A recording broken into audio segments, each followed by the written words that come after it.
So there. So there. So there. So there. Let me know your thoughts. So there. So there. So there. Let me know your thoughts. Why do you keep saying let us know your thoughts? Let me know your thoughts to me is a nice lead-in for So There. So There. Welcome to episode 78 of So There.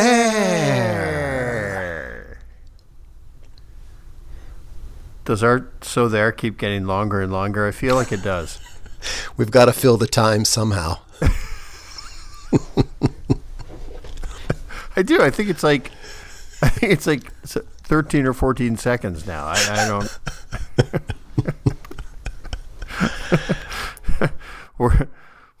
Yeah. Do our analytics tell us how long people make it into each episode? Because they might not make it past So There. At one point they did, but I don't pay for the premium package anymore. So you're retired. By the way, I'm Tom Karamitis. Oh, I was wondering who you were. I'm Gary Doyle. And if we sound a little rusty, it's because we haven't done a podcast since just about 2 months. I think it was Christmas Day. I think we put out the last one. Was that the cabin episode? Yes, it was the cabin episode. God, people, they love our cabin episodes. Maybe we should make everyone a cabin episode. People just, I talked to a guy who I was introduced to, and I'd never talked to him before. He was introduced through a friend. He's a famous ad guy. And by the way, he offered to be on our podcast. He's a semi-famous ad guy named George Tannenbaum. A lot of people listening to this show will know who George Tannenbaum is. He's got a very popular blog called Ad Aged. Got it with the D. Yeah. He's a ex-creative director with Ogilvy, big shot. Anyway, I was connected him, and I had a meeting with him, and the meeting notice was George and Gary not in a cabin. And I got in the meeting with him, and I said, "What does this mean, not in a cabin?" And he said, "Well, I listened to your podcast, and you were in a cabin." Did George also complain about the sound level of the fireplace? Who doesn't? I know, it's become the bane of my existence. You know, some years we sit right next to the fireplace, and you get the crackling up front, up close, and the high in the mix. And then other times we've moved it back, and then you really can't hear it. So I'm thinking next year we'll go to the cabin, we leave the fireplace dark. Don't be hurt now. I can't win. I cannot win. It has become a national. It has become a national top obsession. So tell me about. Everybody complains about it. It's like the Oscar host. I know. It's going to complain. It's like the Super Bowl halftime guest. Everybody's going to complain. It's a thankless job. Yeah. We always get a couple of emails about the cabin episode, and it's always in the first paragraph. It's really too loud. Okay. Yeah, people thought the cabin was like burning down. Tom, you're the reason that you're sensitive about this is because you've gone through your whole career being called the master producer. Everybody calls Tom Karamitis the master producer. I think only you do. No, everybody does. So when you hear that you're the master producer long enough, you get a little thin skin when someone dares to question your production acumen. Now, does George still work at Ogilvy? And is it Ogilvy, New York, or? No, he has his own company called George Co. He's basically a freelancer, but he's very successful. Super entertaining guy. We can talk about this offline, as the kids say, Tom. Right? But offline. Okay. We'll talk about this offline about having George on the pod, but he actually volunteered to be on the pod. I'd love to have George on the pod. I really would. George worked at Ogilvy. That's where I got my start. Ogilvy and Mather. I loved Ogilvy and Mather. I loved everything about what that agency stood for. I met David Ogilvy. It was just it was a great place to be in the early and mid '80s. I think you may have told me. You may have told me. You must have told me you met David Ogilvy, but that's pretty amazing. David used to make unannounced visits to the different offices, and when I was at Ogilvy in Chicago, at first I was the AV guy, so I was just in the hallway. And this guy in a trench coat is kind of just walking down and kind of looking up at the nameplates outside on the doors and trying to figure out where he was. And it was obvious who he was, and I said hi and introduced myself, and I directed him to where he was going. But that was my little brush with an icon. I'd read all of his books, even before, not all of them. I read Ogilvy on Advertising, Confessions of an Advertising Man, and one other one. I don't remember what the other one was called, but just great books. I loved everything from the logo of that company to everything David stood for. It was just a great company. I really enjoyed it. When he met you, did he launch into a tirade against reverse type?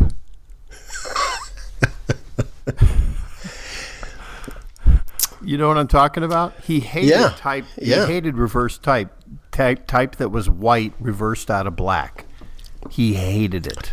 Yeah, but much like Gary Doyle, he loved ads with long copy. He loved long copy.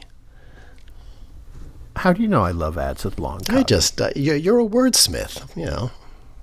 I know you better than you know yourself. So there.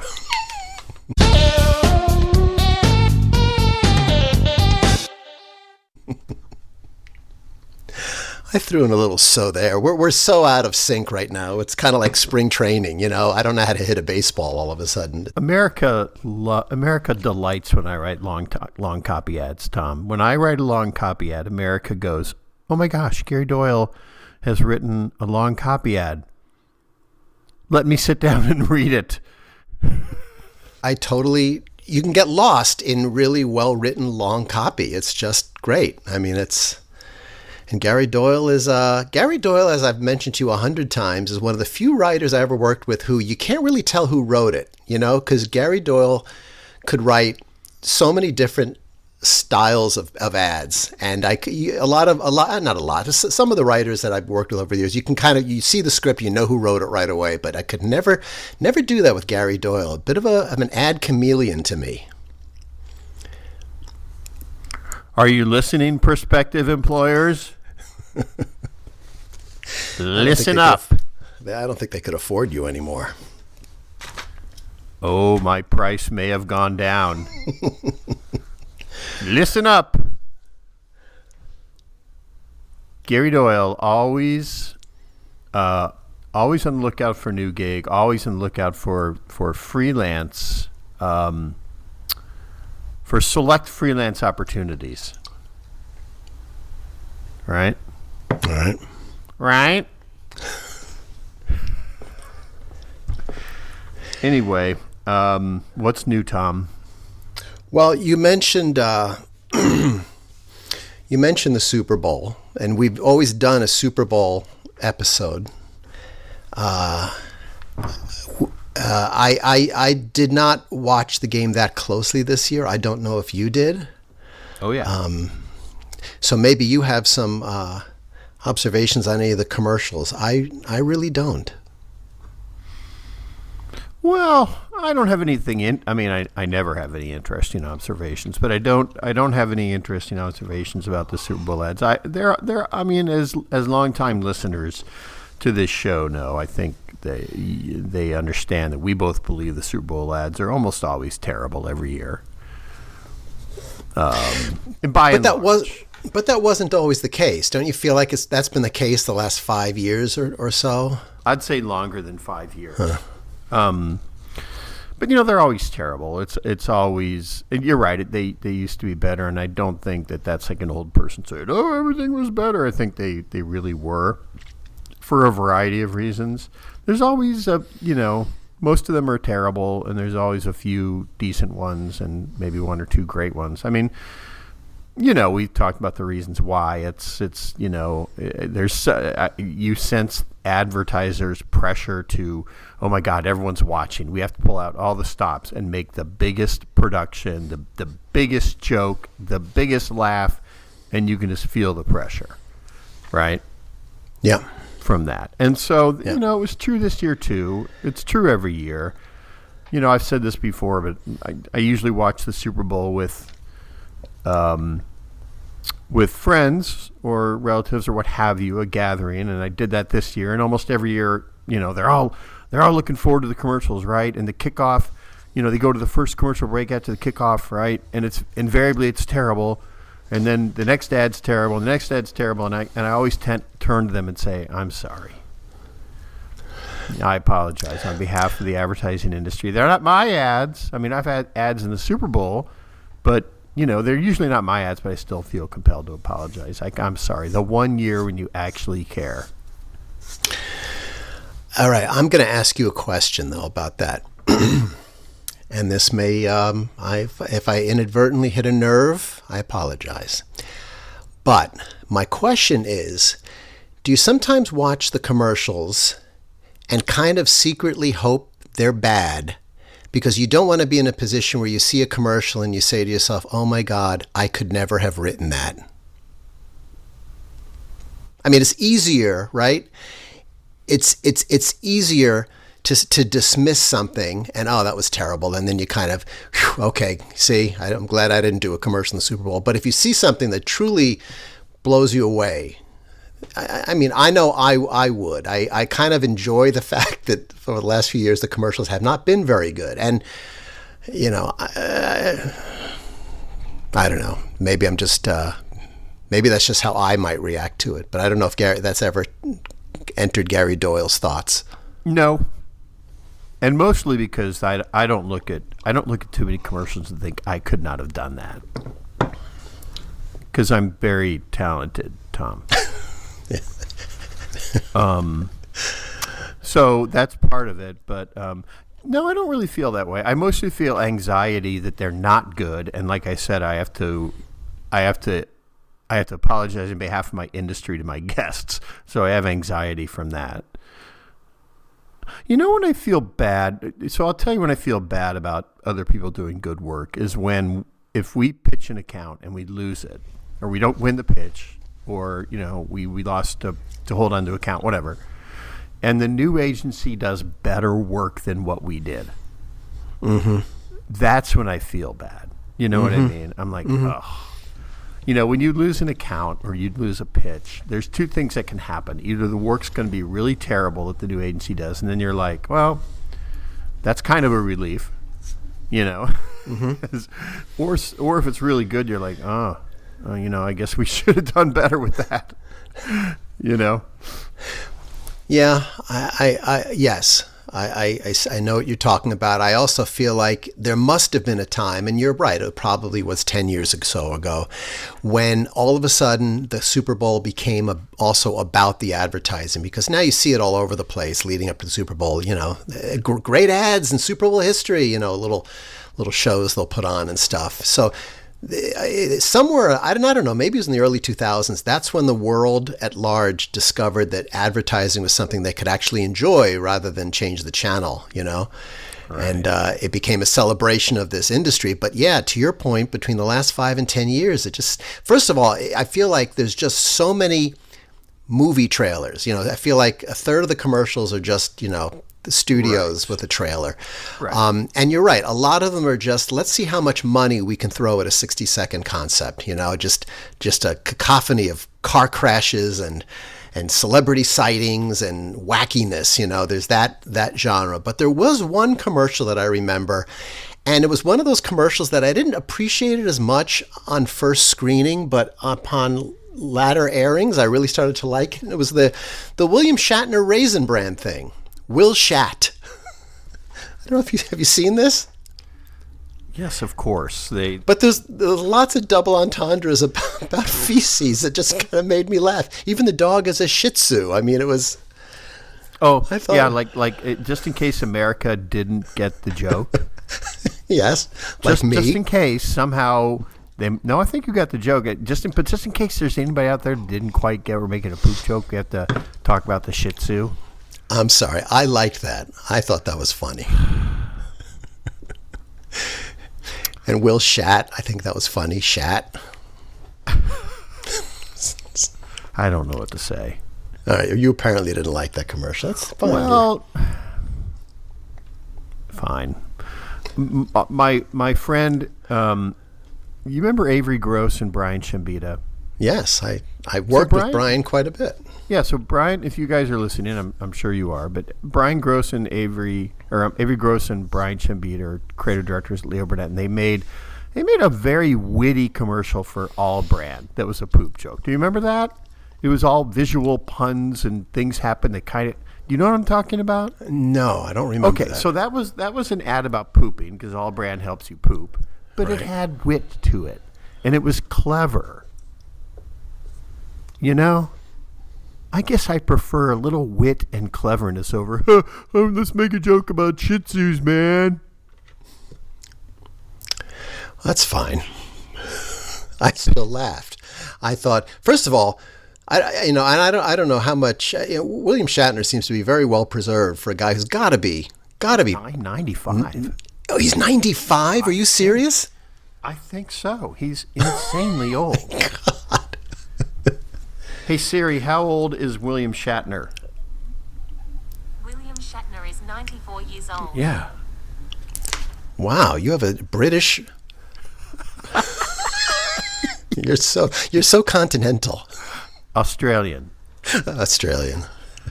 No, I mean, fine. It was memorable. It was sort of funny, but it was kind of crass. And also kind of a ripoff of, I don't know if you remember this Kmart ad a few years ago, Shit My Pants, I Can Shit My Pants. Yeah, that was, the guy who's, he's a Chicago guy. He had John Flannery. John Flannery, yeah. Yeah, so that I think it was kind of rip off of that. Wait, I can ship my pants? And that was a whole joke, was Kmart will ship your pants when you order them or any clothing. Well, yeah, I'd love to ship my pants. And I thought it was kind of derivative of that. So yeah, a little crass, but kind of derivative of another idea, in my opinion. Well, if you remember though, as we pivot a little bit, the day of the Super Bowl, that was quite a day because also NBC was also carrying the Olympics. You know, that's sports extravaganza for all of America. And I was in California, so the Super Bowl was on at 2:00, and then after that was over, watched the Olympics. It was great. And I've been watching more of the Olympics than the Super Bowl. I don't know if Gary Doyle has been enjoying or not enjoying the Olympics. You ready for this, Tom? Yes.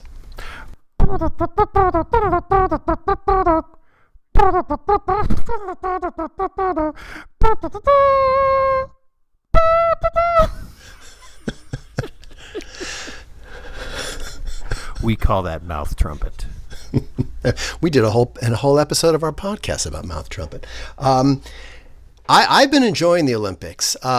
Usually over the past, a long time, I amuse myself by just pretty much constantly rooting against the Americans. And I know that's going to sound terrible. I apologize in advance. I just find that most of the American athletes that are featured strike me as insufferable. Now, granted, maybe some of it is that NBC or whatever network is carrying it is giving us endless video essays and features on these people, so we feel like we really know them by the time their event starts. But I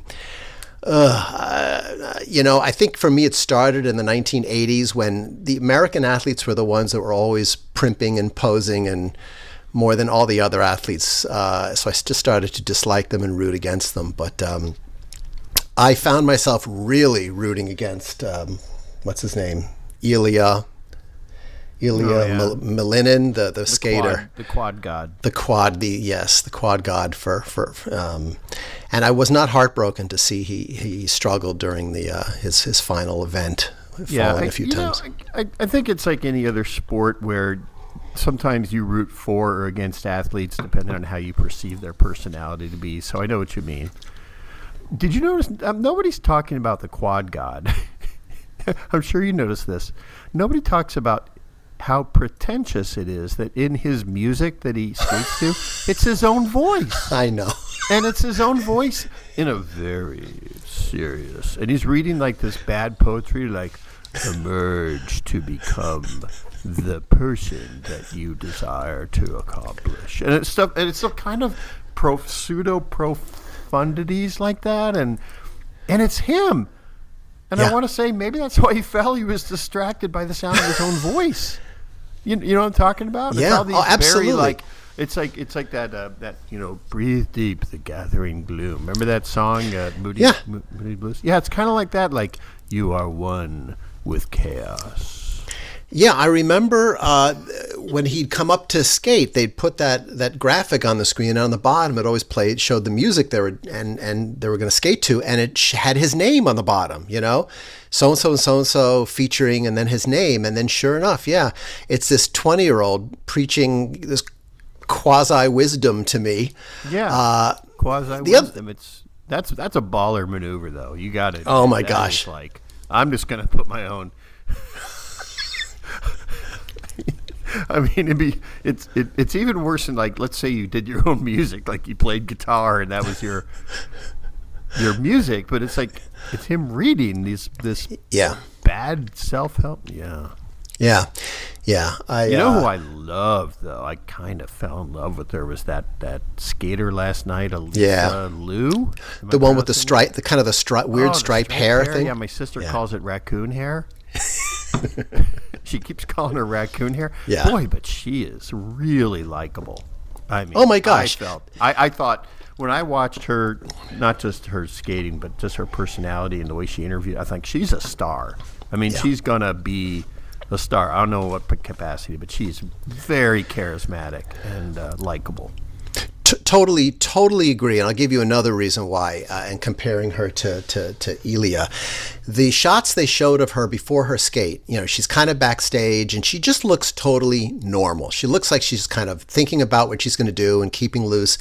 Whenever they'd show Ilya backstage, he'd be staring at the camera, that kind of slow motion walk like they do on the NFL when they show the players crossing their arms, that kind of, that pseudo macho pose. But he was obviously very self-conscious of wherever the camera was. He'd look right down the barrel of the lens when he was backstage. It's like, come on, dude, give us a break.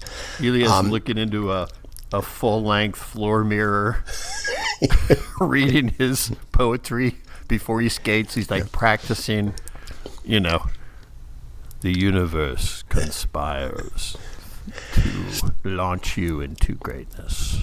What is it about skaters that reduces them to kind of slobbering, crying heaps of misery at the end of the routine? You don't see a lot of other athletes collapse to their knees and bury their head in their hands. Just it just seems to be a lot of melodrama and. And I don't know what it is about skating. Yeah, divas. Yeah, I do like that, Elisa. Who else? What do you think of Snoop Dogg? Oh my God, we did a whole podcast on that last time. Well, we're not beyond repeating ourselves. Well, we were shocked at what NBC was paying him last time. It was a ridiculous amount of money. It's millions of dollars for him to show up for 2 weeks and do some useless, stupid features with Martha Stewart. It's like I don't get it. I don't get the appeal. I mean, I like his music. I like him as a rapper. I don't understand the appeal of going to the Olympics. But they seem to pivot with him a little this year. The angle they took on him this year was let's have Snoop attempt some weird sports, curling, or putting him on one of those half pipe skateboard ski things and see if he can move, and like they didn't know what else to do with him. Last time, if I remembered, he was actually conducting more interviews. He seemed to become more of a mascot this year. Yeah. Hey, newsflash, Tom. Whoa. U.S. up 6-2 over Slovakia, so we will meet Canada I think, tomorrow morning. Oh, interesting. And didn't Canada lose epic. to the women in the women's hockey finals? Yes, Canada lost to the U.S. to the American women. Yeah. I think that's tomorrow. I think, tomorrow at 7:10 a.m. Whoa. Yeah. Well, You know, it's a sad. what's that? No, go ahead. No, I was going to say another thing. Thinking of the U.S. hockey team, I was thinking about this during the Olympics. We are the only country that likes to chant our name. Right? Oh, that tired old USA thing? Yeah, we're the only ones. I mean, do you ever hear anyone say Kazakhstan, Kazakhstan, or Canada? Nobody. No. Only us. I wonder if that helps that contribute to irritates. my disdain. It's just so irritating, isn't it? It is. We're the only ones in the world. Yeah. Nobody else does that. Yeah. Yeah, it's obnoxious. I noticed. Have you noticed the little thing that almost all the young athletes have co-opted? The making a heart out of your hands by putting your fingertips together and forming the shape of a heart. That seems to be the thing that they all do now. I actually was commenting on that to Lisa last night. Yeah, they're all doing the heart thing. Yeah, Which is nice. Yeah. Very nice. The heart Very nice. thing is, have you watched much curling? I watched a little bit because of the controversy, the curling controversy, the shouting match that happened on the ice. Yeah. Are you a curling fan now? I've watched a little bit of it. You know what I wish they would do is explain curling.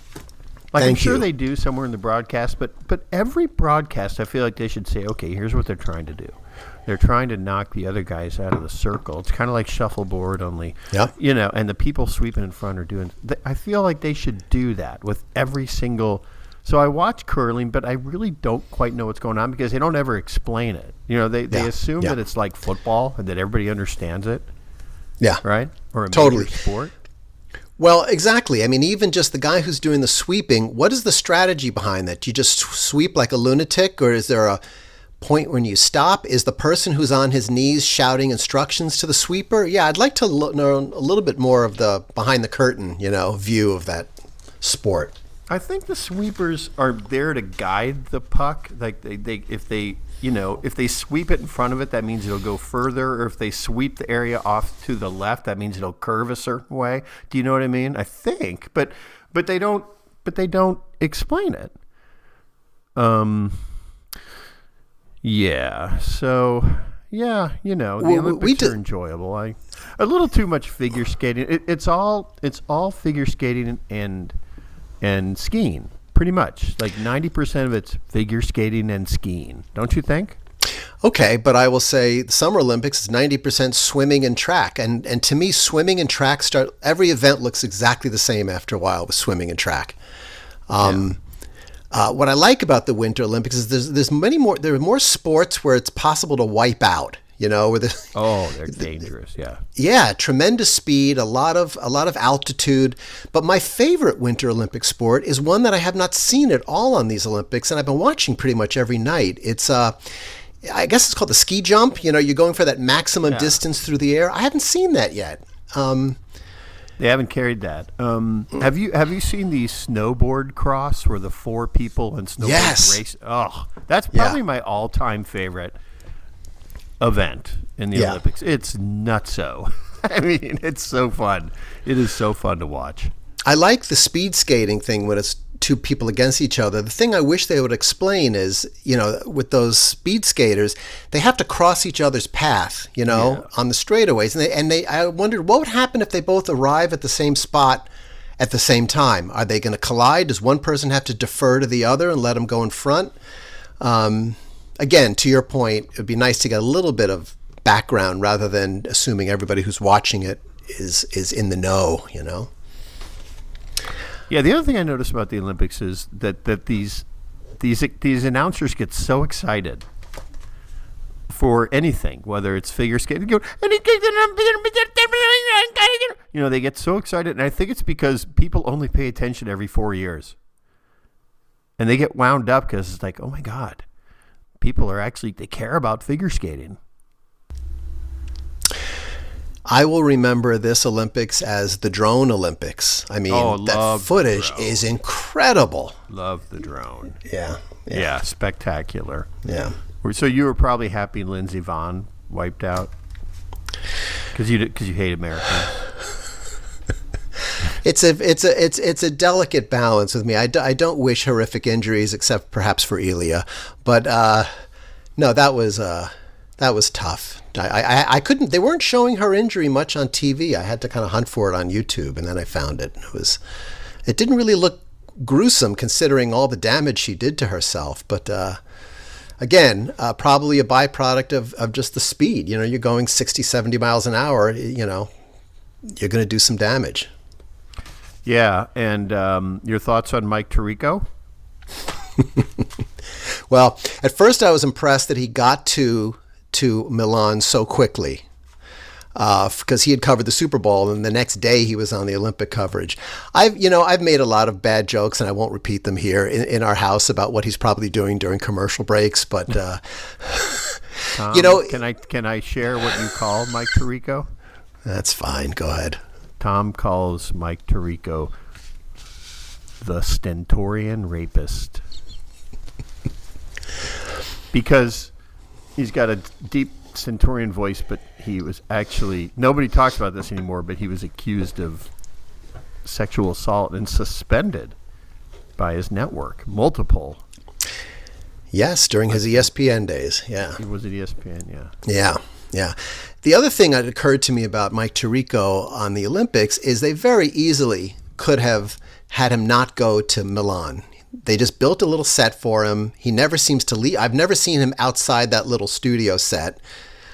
They could have just done it in New York, and been done with it. I haven't seen him have guests there. He basically just does an intro to whatever's coming up next, and he stands in this like little, cabin type of set, Yeah, not to be confused with the So There cabin.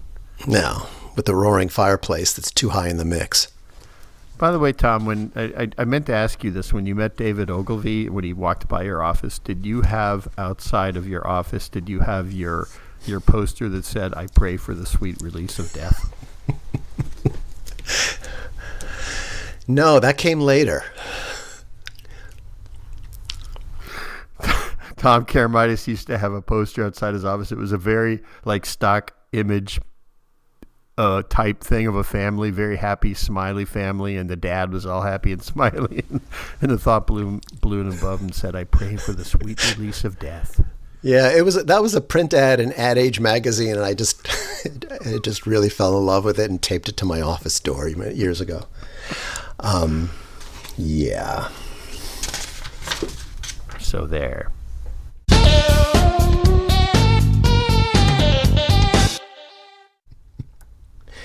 While we're talking about sports, I have one more sports thing I wanted to ask you about. And I call this subject nation building. Does every single sports fan base constitute a nation? I heard somebody on ESPN say Raider Nation. I don't get it. Is it just, is there a nation for, is it, like Jaguar Nation, I mean, is there a So There Nation? Where do you draw the line? Where does this nation stuff come from? And what does it mean? Does it just mean people who are fans of a team are part of a nation? Is that? How many resonants does the So There Nation have? Well, both. There's two.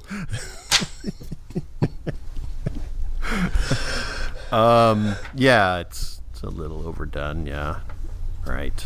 I will also say, I think like Raider Nation, even though the Raiders are not a good team, Raider Nation sounds better than, Canuck Nation or something. It's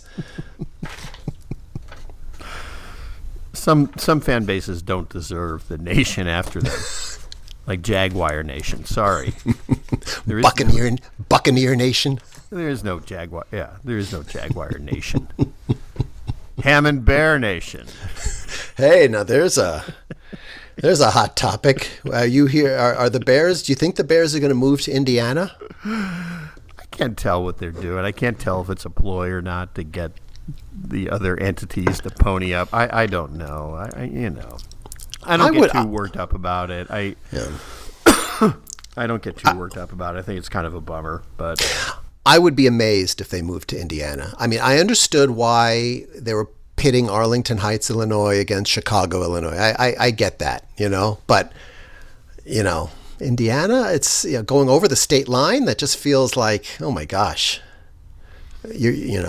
although I imagine you grew up in Indiana. I imagine most Indiana football fans are Bear fans, right? no, I'm Colts. But when you were growing up, you got Bears games, right? That was the team that they sent to That's what to I grew you. up on, yeah. Right. I don't the Giants did this. They went to New Jersey. There was a team I'd heard about. I'd never even heard about this, but they moved out of I can't remember now. A NFL team moved out of their state. It's a second tier club like Jacksonville. Who was that? Okay. Obviously, the Jets and Giants play in New Jersey, as you said. But another one recently. Yeah, the Kansas City Chiefs. Yeah. They're moving to Kansas. Yeah. Right. I don't know. I can't get too worked up. It is kind of sucky that the Bears would do that. It is. But I don't know what to say. As much as I'm not a Bears fan, as much as they are my enemy, I would not want them to leave Chicago. I mean, I think that would just be, I don't know. It just feels wrong to me. There's certain franchises, and I put like three of them come to mind. The Bears, the Packers, and the Pittsburgh Steelers are just, legacy NFL franchises that need to play in the city where they were from, and it just feels wrong to me. Are you bothered that Caleb Williams' nickname is Iceman? I hadn't heard that. I am now. You haven't? But no. You're not paying attention. That's been well established. Well, as you can probably imagine, numerous comebacks. Yeah, as you can probably imagine, at the end of this season, having lost to the Bears in agonizing fashion 2 out of 3 weeks in a row, I was kind of not paying much attention, especially to the local Chicago media that tends to fawn over their. We had a long discussion, I think, over Connor Bedard when the Blackhawks signed him, and they do features on Connor Bedard's grandmother's favorite brownie recipe tonight at 10. I have this crush on this 18-year-old, Connor Bedard. But I'm sorry, you're talking about Caleb. You like Caleb now? I know are you warming to Caleb and his heroics? I mean, I'm not 100% on. I'm not 100% part of Caleb Nation yet, but you have to admit he makes throws that are mind-boggling. He makes plays that are mind-boggling that I've never seen at least a Bears quarterback make. I mean, yeah. I mean, that throw against the Rams was one of the best throws I've ever seen any NFL quarterback make. That throw at the end of the game. I mean, it was where he ran backwards 30 yards. Oh yeah. The game was over. I mean, it was, yeah. It's like, he can't hit the 7-yard out patterns that I can hit myself. He can't hit those, but, Yeah, it's amazing. I mean, the best way to defense him is to keep him in the pocket. As soon as he scrambles, he goes sandlot. He's really dangerous. He's just frighteningly dangerous. And he's very hard to bring down. I don't know if he's coating his uniform in grease or something, but it seems like nobody can really get a good hit on him. Yeah, he's not that large. It is really he's kind of weird. Okay. I thought he was a big guy. He's not. He's like 6'1". He's okay. But anyway, what else we got, Tom? You got anything else for me? Well, I do have more stuff, but Gary, we're clocking in at 40 minutes. We've just been, to use one of your favorite expressions, blathering on for quite a while. Dare we save some for next time, or do you?